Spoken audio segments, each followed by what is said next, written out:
Hi, Professor Pisano, Professor Kia, Alyssa, and Peter. After our test today, we decided to go back and try to figure out how to get our system to work. So we took the advice from Professor Kia and started using DockLight. From here, we were able to determine what pins were not functioning properly. We determined that there are actually some hardware switches on our board that need to be disabled so that the expansion ports can be used as general GPIOs. So after we did that, we modified our code a little bit to basically run our tests that we had proposed to do in our test plan.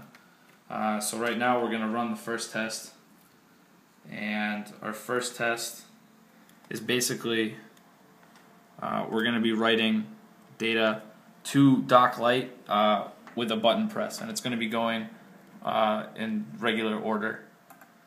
So we're going to run the code, and it's running. And as you can see, we are printing one character, which is an @ sign, and this is happening with every button pressed. So this is the first test that we were going to do.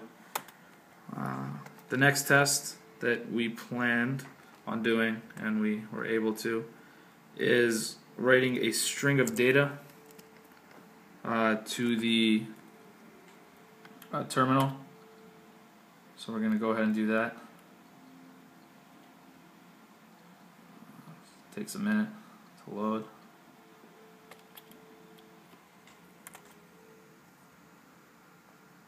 So the program's running, and if we go back into DockLight, on the button press we should have a string printout, and as you can see it says hello Professor Pisano, Professor Kia, Alyssa, and Peter. The text in the middle is a flag that we set for other testing purposes, so ignore that. It's not part of the actual string we test.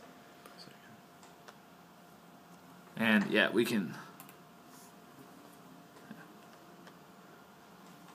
Okay, so that's the sending of an entire string. So the next test that we were gonna do is to determine the bandwidth.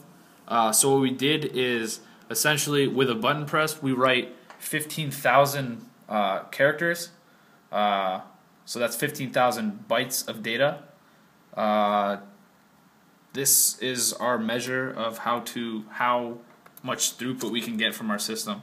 The way that we determine the actual throughput is there's a feature in DockLight, that allows us to place a timestamp when a certain character is received and place a timestamp again when another character is received. So I'll show you in the program. We have these receive sequences on the left-hand side. When we receive an A character, there will be a timestamp with start. Then we ran into a problem where it wasn't printing the second timestamp. So when it reaches a B, it'll basically type out B, and then when it reaches a C, another timestamp will come up. So by comparing the stop and start timestamps, we can determine the duration of time it took to get all of those values in, and we can calculate the throughput because we know the data rate. And in our Visual DSP++ code, we